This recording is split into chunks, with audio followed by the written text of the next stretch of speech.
that is what my heart says. That's what my heart says. I wanna be with you always. You are my world in every place. It's the things that you do,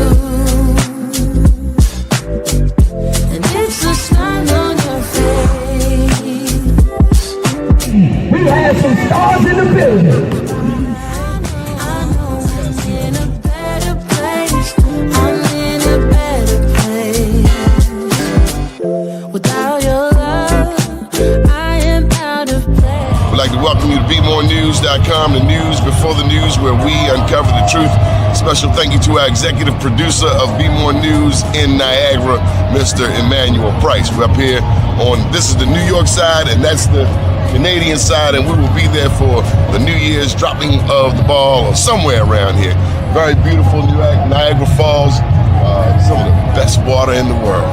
So make sure you get out, get your passport, and do some traveling. And keep watching BeMoreNews.com, the news before the news, where we uncover the truth. Every place. Oh, Welcome to BeMoreNews.com, the news before the news, where we uncover the truth. Here on the Branch, Mississippi, with our very dear friend Corey Mathis. Beautiful towns and waters. Watching BeMoreNews.com, we want to give you an update. 10 years since Katrina. The news before the news, where we uncover the truth. the things that you do, it's a smile on your face. First name's Doni. Last name's Glover. Entered to win it for the long haul, baby. Dr. Z, there you go. What's up, baby? All for you, Dottie. How you doing? I'm hanging, brother. I'm fighting the battle and keeping it going live for everybody, baby. Andy, do you know this legend? I have not had the pleasure of meeting you. How we Andy, doing, you about to Dr. get Z? some Baltimore I'm history. happy to brother. meet you, brother. You about to get some Baltimore history. His daddy was my pediatrician, Andy. Yeah, back in the All day, the old Carwin days, we took care of old Donnie back there. Andy, you ever heard of Garwin Medical Center? Over west? Yeah, Yes, over Garrison west. Boulevard in Gwynns Falls. Yeah, old Garwin Medical. We started back in 1969. Yeah, and we took care of this gentleman over here. Bit of Black history. That's a Always black learning history. something new on here. Mr. Bob, right. you know this physician here? Man, I ain't never seen that little sucker in my life. Cool. Yes, I recognize that laugh though. Let me lower the camera. Let me see the size of that belly. That'll be the signature, huh? I hear you, Bob. I hear you, buddy. What's going on, Dr. Z? What's up, my brother? You know it. Know it. Love it, brother. Well, I had to get y'all other homeboy. Oh, Jesus. Oh, my good. That's my main man. What's up, Now Mike? we got to fight. Yeah, you got a battle on, but we got everybody up here. Can you hear me okay? Am I coming through? Yeah, you got Yep. you Yeah. Mike. Good morning, Michael. I guess that's disappointing then, huh? So, I Mike, hear you. let's start with you. What do you think of reparations? Now, who'd you say start? Who'd you say? Michael Haney. He's the premier sponsor. That's right. Of what? Well, I don't know about that, but so the question I'll answer simply because I want to hear other people's thoughts about reparations. I think that this country's owed a debt. Attorney DeShields talks about it all the time. That's right. I did a paper for church over 15 years ago that said it was in excess of $3 billion in 1853 money that blacks were owed, descendants of black slaves were owed back in 1853, $3 billion, and that money's value at that time that we were owed as a result of the work that we did. That's so right. what are we owed now? Minimally, we are owed cash as well as educational opportunities for our young people, like sending every 10th grader in America that's of a black descent over to Africa to understand and study their heritage. So I'll stop at that. Andy, what did you post here? So that's the bill that Westmore vetoed. You want to read it? Let me pull it up here. That way it's much bigger for me. Senate Bill 587, wasn't it? Oh yeah, you already put it got it up there. Okay. But yeah, so the purpose of establishing a Maryland Reparations Commission to study and make recommendations relating to appropriate benefits that to be offered to individuals whose ancestors were enslaved in the state or were impacted by certain inequitable government policies and generally relating to the Maryland Reparations Commission. Mm. And that's just the broad stroke overview of it. Now, as let's see, the details here is, you have individuals impacted by racial inequality. It's been spelled out, ancestors of enslaved people impacted by government policies. There is I think the main point of this best feature of this bill was that it required the state to figure out which multi-billion-dollar corporations that benefited from slavery, who and then assess how much they need to contribute towards closing the $151 billion minority wealth income gap. Now, Andy, you wrote an editorial that you put on Be More News. Yes. So yeah, I wrote an editorial. After reviewing the bill and taking a look at it carefully, I wrote my opinions. It was actually sitting on my heart for a week or some change. I kind of like really felt some kind of way about it, and so I decided to challenge myself to review this thing and try to think of it outside of the box. What could possibly be happening, and how and why would it, why would this thing play out the way it did, especially with Westmore, who, when he ran, I really believed in, earnestly that he wants to fight for us and that he's in the game for the right reasons. Now, that's where, the more digging got to understand like what the premise here with this particular reparations bill is.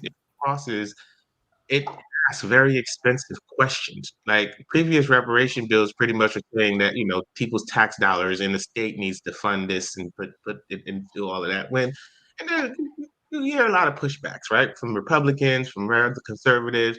Oh, it's going to be too expensive, this, that, and the third, and it's going to crush your state's budget. But at the end of the day, you have these corporations who are seeing record profits every year, and they are operating off infrastructure created by slavery. And then you named some of those institutions. One was Wells Fargo. Wells Fargo. I mean, you think about Wells Fargo, like their history spans way back. They used to transport slaves, and they're banking. I don't put too much. I try not to attack them too much because they're a bank, right? And so I don't want to be seen as trying to incite no kind of bank run or anything to that effect, but they are guilty. And, to counter the argument, I had an argument on Facebook yesterday about how why should people who weren't involved in slavery have to pay for the sins of the past? But this is not people who weren't involved in slavery. We're talking about corporations who were actively involved in slavery. New York. Oh, my boy disappeared. No, I'm here. No. We're talking about what happened to you? He was right in the middle of a good conversation. That's my mistake. Mike, you want to jump in and pick up on this? Dr. Z, I think he's talking about you.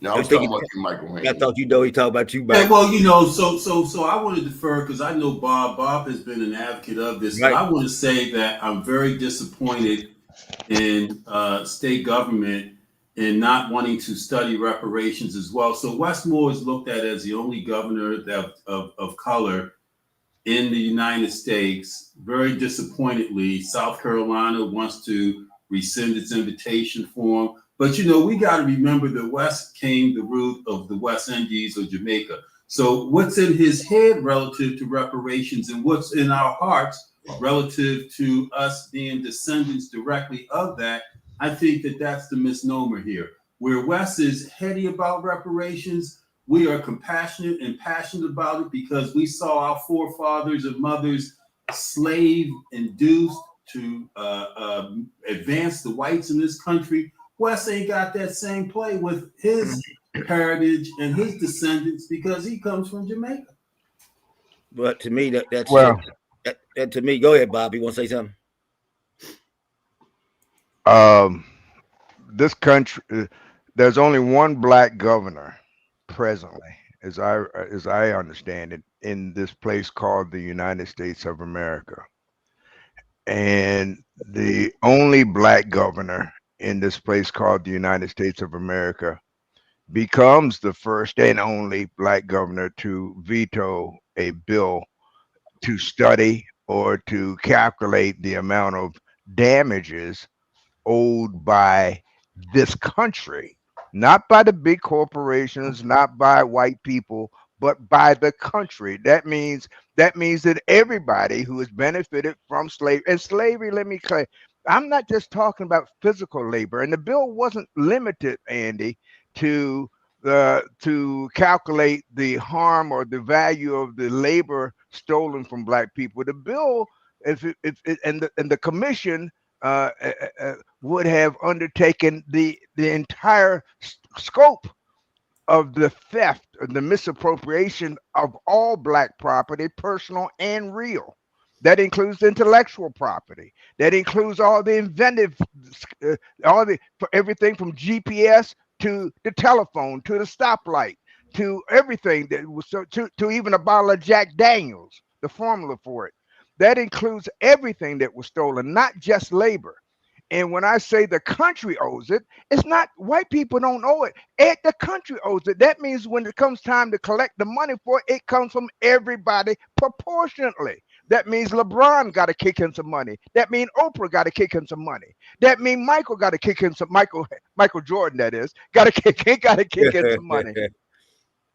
So why? Because the country allowed itself to be managed by people who had a mission to misappropriate and steal the assets of black people, including our bodies. Now, for those who claim, the reason I think that Westmore, there are many black folk, not just Westmore, who think that today there is a level playing field. They want to take a snapshot of the world today as they see it and say, okay, there's a level playing field or close enough that if you really work hard and pull yourself up by your own bootstraps, you can individually overcome whatever remnants there may be in your life individually. But slavery and the impact wasn't against us as individuals. It was against us because we were black. And it applied to everybody black. So, and there's no remedy that's ever been appropriate other than a class remedy. It had so that and what form that remedy may take. Do I say no? Everybody, and I'm talking about American blacks. I'm not talking about the ones who just got here with flying first class from Nigeria. I'm not talking about those who came here a couple of months ago from where. I'm talking about those who are the descendants of those people from whom theft was made. So, Bob, a question for you, Bob. A question. Yes. Do you think that West may not fit in that category? That may be why he doesn't understand. And then the second question is, why do you feel as though blacks, I think white people are the ones that own the majority of the land that came over from Europe. Why is it that white people owe blacks a debt? You said that Oprah got to pay, Jordan's got to pay, I got to pay, no, it ain't about that. It's about those that benefited at that time from the enslavement and the free labor. All we're asking for is back pay. Just like you doing a job and you go to EEOC and you say, I want back pay because I wasn't paid fairly for overtime or they didn't pay me fairly for my wage, right? I had nothing to do with that. Why should I pay? Those that benefited should pay, and it was all white people. Well, first of all, it was not all white people that engaged in slavery. There were black slave owners. In this country? In this country? In this country, there were black slave owners. Oh, you must be talking about the Django. There were black people in this country who owned slaves. And the reason I say that white people don't, because we, just like the damages are not individually based, the harm is not individually based either. The country, the wrong that was done to black people was done under color of law. It was done because the laws, as they were interpreted or enacted at that time, permitted these wrongs to take place. Those laws were governmentally enacted. They weren't individual. They weren't enacted by white people as white people. They were enacted by white people in their capacity as elected officials of the state or the country or the locale where the laws were enacted. So therefore, the government that put those people in those positions, the government that allowed those people to commit those wrongs, that government is responsible. And that is the U.S. government, in my opinion. And everybody, including black people individually, benefited from that governmental action. Mm-hmm. Everybody, and I say has to kick in, I say proportionately. You and I didn't benefit and cannot demonstrate that we benefited as much as Oprah or LeBron may have. So our reparations tax, if you will, may be $1 a year. They may have to kick in $100,000 a year. I don't know. But the point is, the debt is owed by the country, and it doesn't go away. Because under the Constitution, as I understand it, under the 5th Amendment and the 14th Amendment, there's two things that people are guaranteed, everybody, and that is due process of law, and that you can't take your property without, the government can't take your property without just compensation. That is the legal foundation for the claim for reparations. It's not moral, it's not social, it's not because I want you, I feel guilty. It's because it's what the Constitution demands. And before you being in the writer response, I reject the notion that we became citizens only by virtue of the passage of the 14th Amendment. I reject the notion that our ownership interest began in any way other than theirs, which was when our feet hit the ground. The people how were the citizens declared citizens before there was a Constitution? Somebody had to enact it.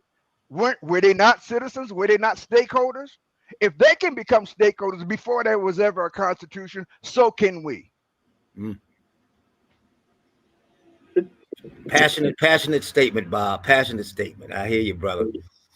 I throw out, Donnie, that when we sit here and look at this and hear Bob's, because he's been passionate forever. He and I have been talking this for 20, 30 years. So that's wonderful to hear his place. But we have to look at the Wes Moore situation. I think this can be broken up in several subsets. Wes Moore is also a person that took $1 million salary from the Robin Hood Foundation.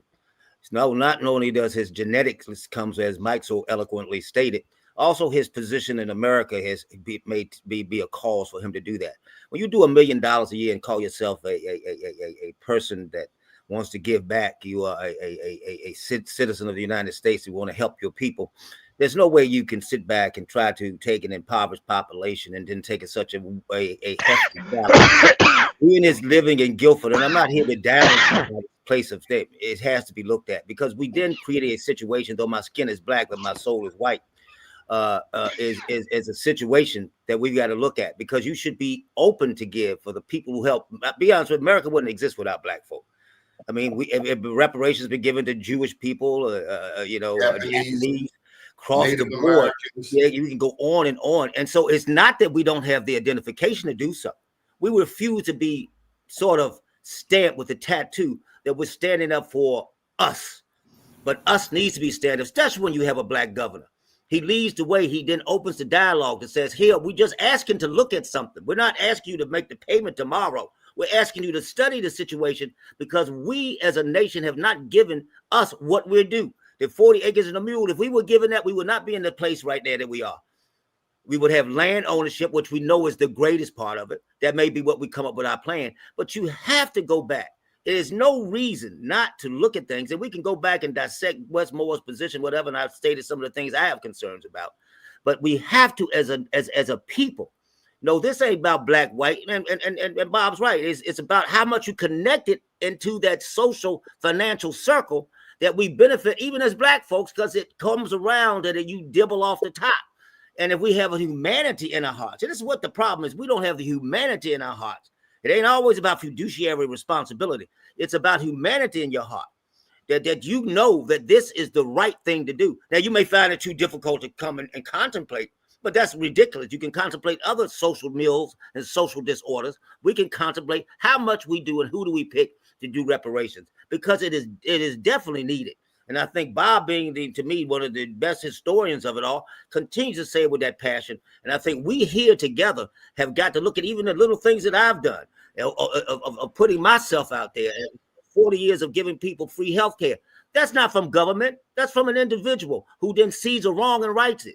We've got people in political spaces such as Westmore and the constituents within the legislature that have put this thing out, and I don't see any way. I'm just shocked that he even did what he did. I am truly shocked. So you truly shocked at what did he do that he did? That he sort of vetoed or went and did not join in with the. But isn't this atypical of what black politicians do when they raise to a certain level? Is that part of the issue that Obama had when he went to the White House? Not that we want them to have a whole black agenda, but part of us as black people that support black politicians is that they will deal justly with our agenda, not that they ignore the rest. You look back at this country in the 40s, 1943, or whenever the World War II ended, after we had bombed Hiroshima and we had to deal with the Japanese, we gave them reparations. Is it the same basis? Is it the same concept of reparations that we're talking about now?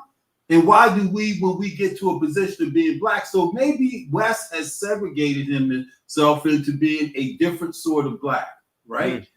A different sort of black from a perspective. As I mentioned, his heritage is Jamaica. He may not have come in this country until after a certain point. So there's a different sort of cerebral or cerebral. I gotta push back, Mike, because Jamaica is home to Nanny, the Maroon Queen, anybody's. I don't disagree with you, but that's not my point. He may be a direct descendant, is what I'm saying. I'm a direct descendant of slaves. He and his family may not be, and he may not be sensitive as we are to what happened in this country. Yeah, but that's to ignore the fact that Jamaicans also came up were slaves under the thumb of the. There's no doubt about it. I'm talking about directly his family. His family, when they came, maybe that's how he may be from the head point looking at it. Yeah, but is there enough information on his father and his lineage? I think they were up in New York somewhere. We have to look into that. I don't think lineage has nothing to do with any of this. I just don't think it has. I don't care where you came up. You have to be you heading a state legislature. You're heading a state. Therefore, you need to look at the principles, no matter what your upbringing, of what needs to be validated for people to be in a fair share in this place.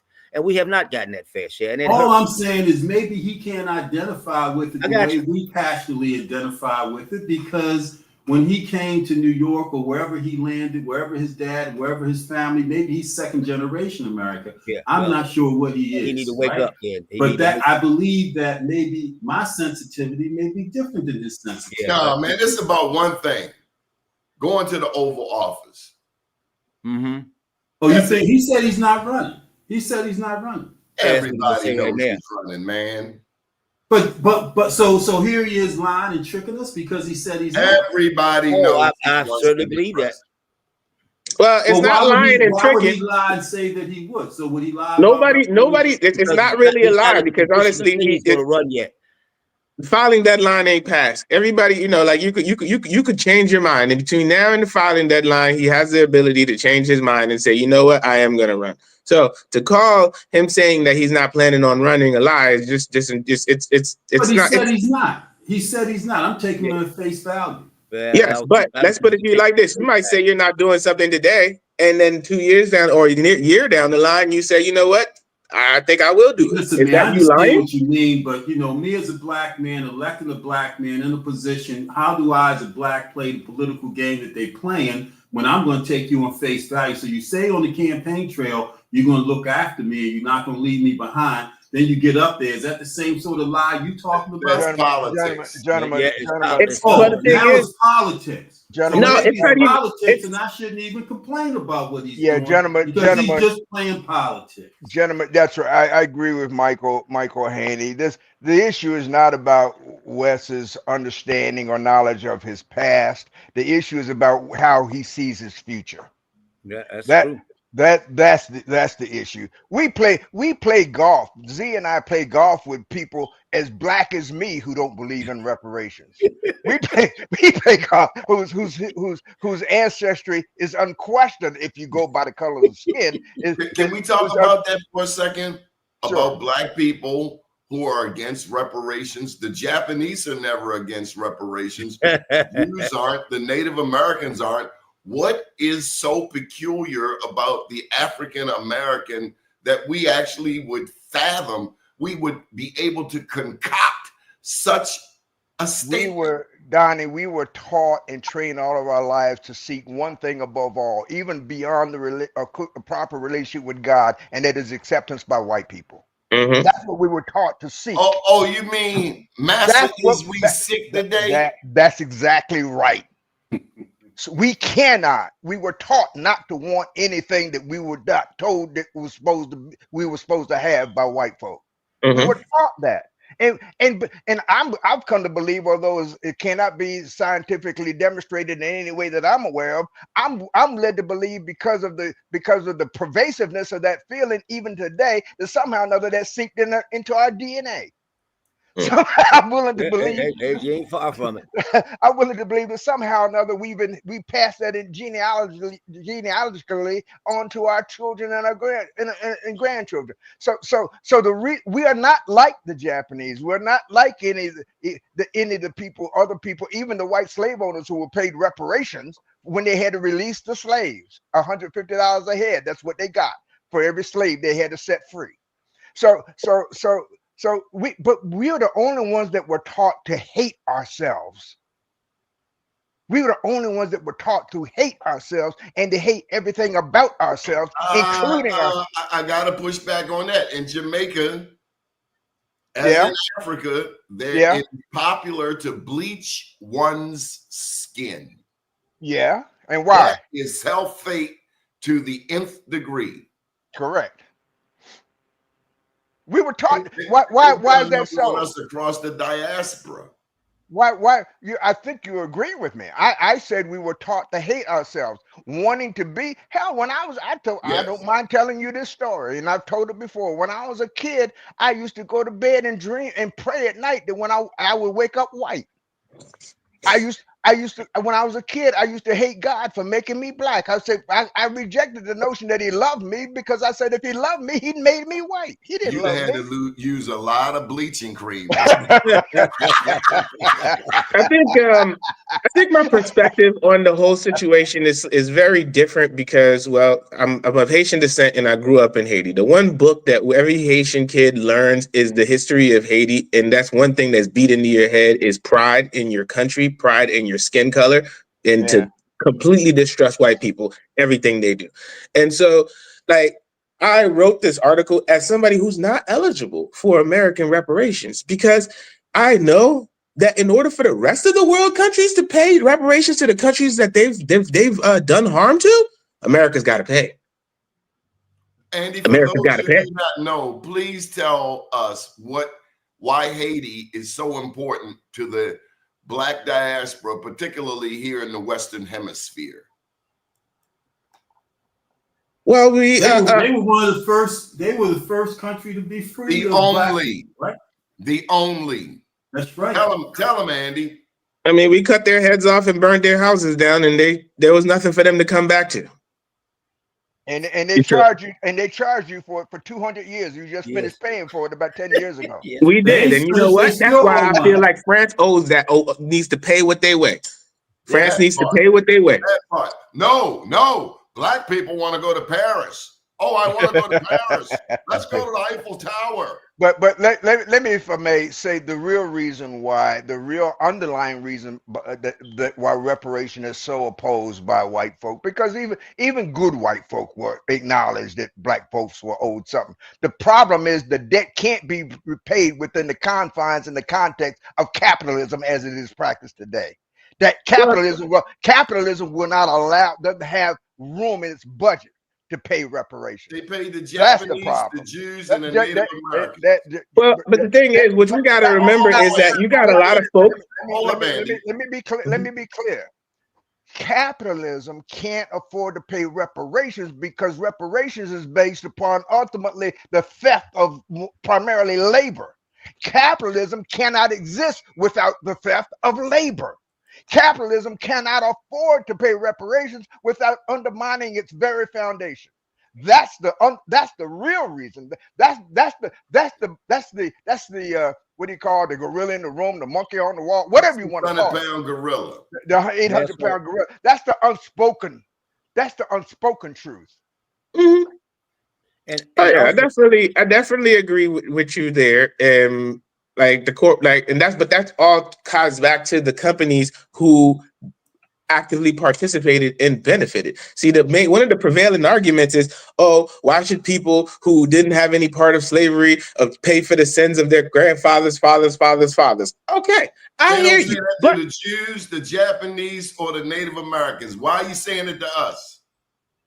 But the thing is, it's a selfish argument, and as a strategist, I understand selfish arguments. I get it, and so I that's why I'll sidestep a selfish argument. That's why I'm very adamant that this is a good bill, because it makes the funding mechanism come from companies who directly benefited and was actively participating. This is not about people who ain't have nothing to do with nothing. Right. Well, I think, and for that reason, first of all, and let me say, when you talk about a company, you are talking about people. A company is according to the Supreme Court. It's not real. Wait a second. Let me explain it to you so that you will understand. A company is a fictional animal. A corporation doesn't live, it doesn't breathe, it doesn't eat, it doesn't drink, it doesn't sleep, it doesn't walk. A corporation is simply what we call an entity that's controlled and owned by people. Mm-hmm. Okay? So if you can't follow the people who benefited from it, use their money to create the corporation. Mm-hmm. So I'm going to go to the source. You're a mathematician. You know you were taught to go to the lowest common denominator. I'm going down to the root cause. I'm not going to deal with the periphery, because if you start talking about companies, then first of all, you got to understand that many of these companies you're talking about aren't even owned today by Americans. Okay, many of these companies you're talking about are owned by foreigners. So who could very easily make the argument we had nothing to do with it because we didn't own it at the time. So you don't get misguided by the note, but don't let the fiction fool you. It's the people who authorize, and that's also why I say the government owes the reparation, not people, not the individual people, and not corporations. The government owes it. It's up to the government to figure out where to get the money to pay the bill. Right. And that's where we disagree, is on the corporation part, because corporations are entities, and corporations are entities. And to tie into the Supreme Court, if we're going to say corporations are people, then they're definitely people who are liable because they've been around for 200 years. So, the thing is, I've not been understood, and I apologize. We're talking about Maryland, where there's a lot of blacks. And Westmore says that he's doing some other things. He wants to, figure out a way to equality for black people. Here is my life better 3 years later, because I support Westmore. You know what I'm saying? I still believe that, he can't feel what I feel being a descendant, and I know Jamaica, I'm not Haiti, there. I'm saying I. Let me have it. I'm saying he can't feel my argument on reparations like I feel it. But I feel his passion. I feel his passion about wanting to help black people. Are your lives better? He want to help black people and help himself. Are your lives better as a result of having this black covenant? I don't. Can we take this to the United Nations, Mr. Bob? Oh, you don't want to answer that question, huh, Donnie? Is your life better as a result of black government? I made more money with Hogan. Okay, hey, you laughing, but let's look at the realities as a black community. Is our black community, is our inflationary numbers down, or do they all blame it because of politics on the global issue of Donald Trump? Donald Trump becomes the biggest excuse for everybody in terms of economic reasoning. But we isolated in Maryland, and he could have done more. Could he have done more? Is your life better, Bob? You get more? I don't blame Wes. I blame the entourage. It's never the celebrity. It's always the entourage, meaning the people who have been put in place. So specifically with a black governor, to me, I see more black gatekeepers than ever before. Question. Well, hold up. Let me get a point in. Damn. He's on the back. Time out, son. When you look at Ricky Smith, who led the transformation of BWI Airport, he was here before running BWI. O'Malley, Paul Wiedefeld bumped him. West brought back Paul Wiedefeld. And Wiedefeld wanted to bump Ricky again. Next thing you know, Ricky leaves and goes to run Atlanta's busiest airport in the world. Do we really have power? We always talked about that. So you questioning Wes's power or his entourage's power? The entourage, the people that we don't see. Well, one of the people that we don't see was Professor Larry Gibson. Larry wrote a piece against urging the governor to veto the Reparations Commission bill, because according to him, we've had too many studies, and we shouldn't wait another 2 years for the results of this report to come out. Now, the option, of course, wasn't suggested, but nevertheless, I mean, Larry's never held a government position, so far as I know. He's not part of the entourage that occupies a seat on the second floor of the State House building. So what I'm saying is this. But he has been a part of every historic black election in Maryland. That as far back as I know, and he was largely responsible even for the fact that I even went to law school in the first place. Doesn't mean it's not Larry Gibson and a former judge named Ken Johnson, who used to run an organization called Lawyers Committee for Civil Rights. And one of their missions was to get young blacks that interested in going to law school. I was the first one to come through their program. I interned at an old firm called Frank Bernstein, Conaway and Goldman when Ron Shapiro was a first-year associate when I was there. So I credit Larry. I give Larry tremendous credit for helping direct what came to be my future. And that's the same Larry who urged the governor to veto this bill. So we have an all MBA Board of Public Works, all MBA, qualified MBA participants, right? Meaning that white women are qualified to be MBAs in this state, MBEs, right? We got 2 blacks on that board. Have we as a people benefited and seen any residual as it relates to the benefit of an MBE Board of Public Works? Are our lives, is our community, is our demographics better 3 years later? I'm just asking the question. That's a question that requires a bit of that requires like diving into the numbers. Right. I remember seeing a report that, when it comes down to meeting the MBE. Come on, Andy. All we got to do is open our wallets, look at our content. We're not. Come on, it's not quite that simple, Michael. It's not. It's not. Listen. You all are up here, man. Ask the black people that you hang around the neighborhoods, man. Ask black people from a job perspective, are they better? Look at all the people that are out of job. But the question is why? Why? Why? Yeah. Why? So maybe that's where it takes to delve to look into to see whether this guy ought to be our governor the second time around. Because it doesn't take all that number dive. Andy, you sound like the politician you represent. with that That bullshit. wasn't Right? nice, Michael. No. I'm not trying to be not nice. I'm Punch just him in trying the to face, be Andy. real about what people that watch this show want to hear. They don't want to hear come back next week and dive into the numbers. My ass is hurting now. And Come on, The man. thing is that we Listen. can make whatever statement that we make on this show right this second without looking at the black and white is an assumption. It's hearsay. It's just. I mean, especially you just opening up your wallet and saying, "Oh yeah, well, I'm not doing better, so everybody else must not be doing better." We are not the I didn't demographic. say that.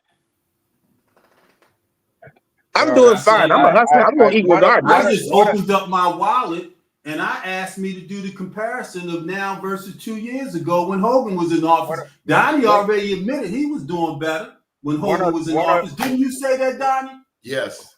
One of the problems. All I'm saying is, Andy, it don't take black and white and studying to get a feel for people in a sense whether inflation at 10% now versus what it was 5 years ago is hurting them. One of our problems that we have is putting out and signing contracts that benefit us. Bob is a minority contract expert. Are you seeing more minorities with contracts, Bob? Oh, absolutely not. Okay, come on. Let's get real. In fact, under the state's MBE program, the majority of that money that supposedly goes to MBEs has gone to companies that say they're owned by white women. Let's get real. And that's been true from day one. Our problem is we want to reach conclusions without taking the time to research and understand the facts. We want to reach conclusions based entirely in most cases upon assumptions. We want to reach conclusions based upon what we feel, which means that we're thinking with the wrong part of our anatomy. I assume, Bob, when we had 2 blacks and a white woman on the board of public works, I assume we would be in a better position. So you're right. I assumed wrong. Well, no, the thing is that the calculations we're over here. We're discussing this thing without factoring in corporate capture. It looks like political suicide. What's that word mean? Corporate capture. Is that like Andy, you got to get off this corporate bullshit. What are you talking about? Nah, man, I'm staying on the corporations because they made money off of it and they've been investing in the stock market and keeping that money rolling. Andy, who runs the corporations? White man. It doesn't matter. It doesn't matter. The corporation is an entity. When a corporation wrongs you, you don't sue the people who work there. You sue the corporation. It's an entity.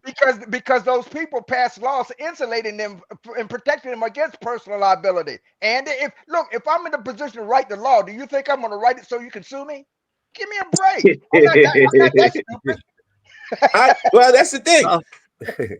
Also, throw out something to everybody. Also, we sometimes need to look at this with a different framework, because I have all my life been a barrelless health system.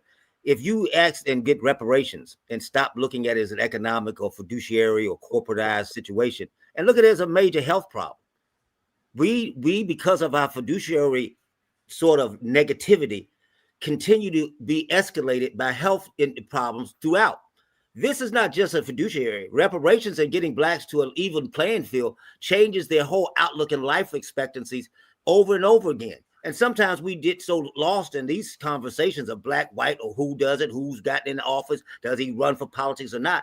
And we lose some of the basic principles that need to be done. This is a humanitarian situation, and it needs to be at least discussed.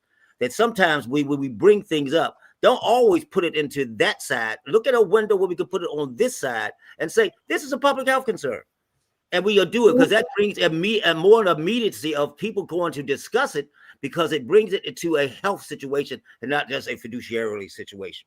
So, but it all translates, Mike. It all translates. I can go to Mexico and have no problem seeing a doctor if I'm a Mexican, right? And they don't look at me as a dollar. In this country, during COVID, you had more people die in the millions than you did in Africa with billions of people in population, because we made it a financial consideration. Medicine here is a financial consideration. That's what we're talking about.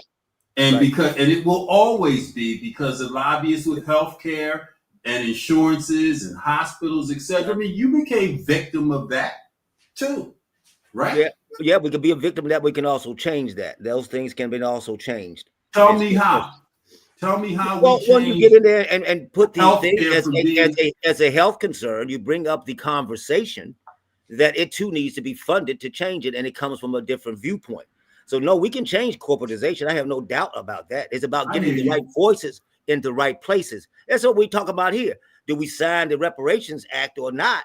It's not the issue. The issue, do we have a humanitarian effort to give people the right to give them what they need to have basic lives and basic things? They bring them to a level that it changes their health concerns. That's a big thing, and we can get corporations to do that. That's no doubt in my mind. Well, I think corporations are willing to give 3 or 4% of the annual GDP or budget towards that. That's what the big, beautiful bill is about now, cutting into giving humanitarian aid to people of disadvantage, right? Yeah. They're only going to give a certain percentage, just like they give for philanthropic reasons, and then they want a tax credit on top of that. This country is based on capitalism, right? And you're not going to see humanitarian efforts to a point of healthcare, because if you can afford to, you won't die. If you can't afford to, you will die. It's just that simple. Your ass will be on the gurney in the emergency room unless you can afford to go upstairs because you have the insurance to have proper health care. That's the way it exists here now. What's going to change? But that all can be rectified. That's no question. You know, you talked about the big beautiful bill. I just want to mention that you all probably know some of the things that are included in that 1,100, in excess of 1,100 page monstrosity called One Big Beautiful Bill. Buried in that bill are a couple of provisions that ought to cause everybody some angst. The provision that would allow the president to cancel elections, the provision that would allow the president to delay elections, the provision that would take away the ability of judges to enforce contempt. I don't think people saw that, Bob. I don't think. Well, okay. Well, then you ought to. Basically, this big beautiful bill ultimately says Trump can remain president for the rest of his life. That's what this big beautiful bill says. And if you haven't noticed, black folk, that our place of refuge, the so-called court system, particularly the federal court system, has also been taken away. Not just because he refuses to allow enforcement of any, because he says all the people with guns work for me. But the fact of the matter is, he's on the verge of appointing even more federal judges. His boy Bo to the Third Circuit in Philadelphia, and I just saw that. That's the next show. Doni needs to unpack the big beautiful bill, that black people can really understand the consequences of what's buried in there. That the Senate has to pass, and the Senate has to vote. If they get three Republicans with a conscience, right? Because I think they need 51, an absolute majority. There's 53 Republicans, right? And they're looking at 2 or 3 that are thinking whether they pass it. But if they pass this bill, the consequences of elections and mandates of the court system, but we're already there. This man does what he wants to do anyway.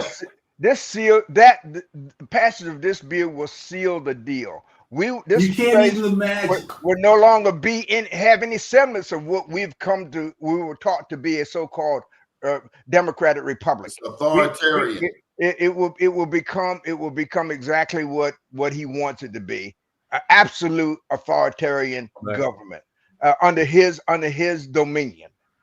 And so I mean we. You know that there and there are too many people that I understand when he talks about America, he's only talking about the 79 million people or votes who voted for him. The other 75 don't matter.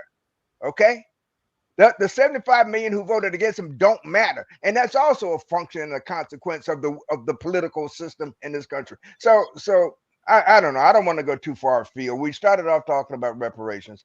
But it's all correlation, because reparations ain't going nowhere if you get an authoritarian government anyway. But at least at the state level, there could be something done. So it goes back to a state leader that we felt may be in our corner, and maybe he still is, and he has another program. But we all agreed. Doni said Hogan was a better leader when it came to his economy, right? And I have to weigh that. I'm going to go study that, Andy. I mean, You know, no, that stuff that this most of the stuff that most of the dirt that Hogan did, we don't even know about. But Dirt? and yes, dirt. What do you mean? And What are you and talking yes, about? and yeah, Do and we yeah. know Well, about the dirt that how, O'Malley?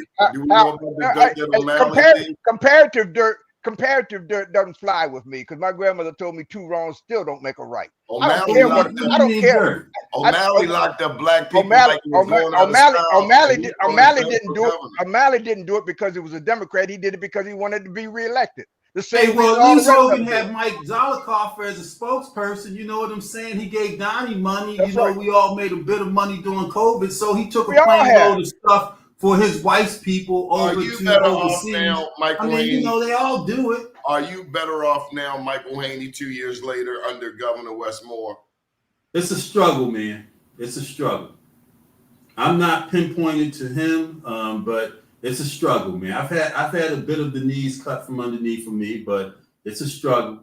Are we too, Dr. Zollicoffer, are we too heavily Democrat in Maryland, blacks?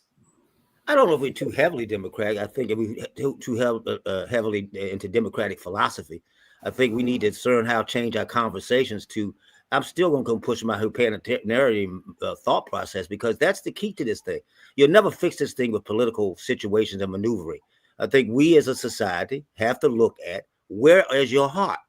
Where is your soul? Because a lot of the stuff we can individually change and hit open conversations that go in a different framework that can change things. So, no, I don't think we're too heavily black in it, but we may be too heavily into the political thought process that keeps you away from even getting to the ideas and even having the conversation about them to change what these negatives are throughout the system, whether it's health, whether it's judiciary or not. Well, let me I do think we're too heavily Democratic. Hold up, Andy. Hold up. Do you think that we get what we should? Do you think the Democratic Party in Maryland takes blacks for granted? I think that black politicians take black people. I would sort of agree with that thought process Bob says. I think that black politicians take black people for granted. Why? Because they know we will go so far until we feel the yoke around our neck, and they will go back. We go back and rest beside our house. That's like most trained animals do. We will go so far, but not farther. And we're trained how far to go. And the perimeter of where we go is we allow others to fix for us. We didn't define what appropriate remedy would be for the historical discrimination against blacks. White liberals did. And for the most part, they've aligned themselves with what we call the Democratic Party. And for the most part, they're the ones who make up Westmore's cabinet. They are the gatekeepers who are keeping us out. That's right. And the fact is, neither of those so-called major political parties is a friend to black folk. Mm-hmm. Neither one. Mm-hmm. You look at Kamala Harris. Kamala Harris was surrounded by these so-called allies. Every company that made $100 million off or $1 million off of that campaign was white owned or white adjacent.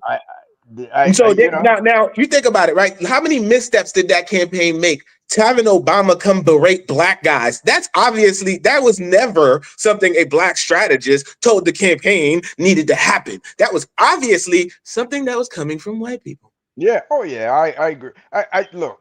And it's not. I probably agree with you more than that. As long as you get off that corporate and understand that the corporations are run by people and that they're acting on their own like they have some kind of corporate culture. That's bullshit. There's no such thing as corporate culture. It's the people culture that run the damn thing. And you know it, and I know it. So anyway. And the thing is, it's not hard to differentiate that. But when the people who are running this corporation also carry this subconscious hatred for us that they don't even realize, because they always talk about, I'm not racist, my best friend is black. We cannot separate them. They're not culpable. They are culpable. I don't hate you. I just tell you. I just require that you stay in your place. Stay behind me. Don't rise above me. Look, I don't allow my other pets to run wild in my house. These are our allies. These are our allies. Liberalism. That's the same liberalism you're seeing in Federal Hill. Okay, Fells Point. all over. Those liberal Mhm. Democrats are the ones that want you to stay in your place. Hey, watch Mhm. June 14th. You all know what's happening June 14th? Isn't that when Trump's rolling out the big Oh my goodness. military display, right? In Washington, D.C., and then you got your white liberals that are protesting it. And guess what that also is? That's the celebration of Juneteenth. So let the white liberals know that Juneteenth, our celebration, are they still going to go stand over the bridges and protest that, or are they going to stand with us and celebrate our heritage? Trust me, they go on the bridges because they have other special vested interests, and all of a sudden ours is kicked to the side. But they want us. And then you talk about Kamala. When you sleep with dogs and wake up with white, then you're going, hey, what do you expect? Mr. Bob, I got to get one last people question. see. People see that with their eyes. Yeah, Okay, yes, Mr. Donnie. Are you satisfied with the efforts from the new generation of black lawyers? Oh my. Let me first say, Donnie, that if I were a young person today considering going into the field of law, as a black person, I'd be a truck driver. Man, I know some real firebrand black lawyers that I trust and respect. Yeah, there are the problem. Andy, I agree with you. One of the problems with the new breed of black lawyers is that it's the same as with the new breed of black anything. For the most part, they think the world began with the day they were born. They have no respect. They have no respect for people who've been on the what they call the battle. They want to stand on your shoulders, but they don't, without even saying. They want to say thank you, but they don't want to. But they don't want to help. They don't want to help support the lift. They just want to stand there. So yeah. Today is a difficult time in the profession. Period.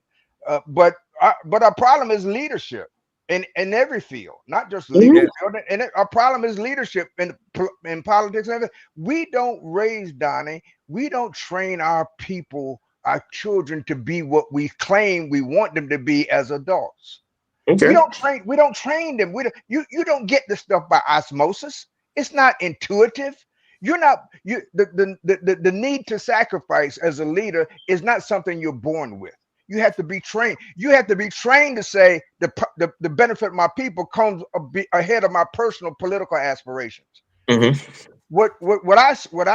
biggest problem is in my opinion, with respect to the veto of Senate Bill 587, is that it says to black people again, yes, I may agree, I support you, I love you, but your interest as a class is secondary to my personal interest. That's the problem.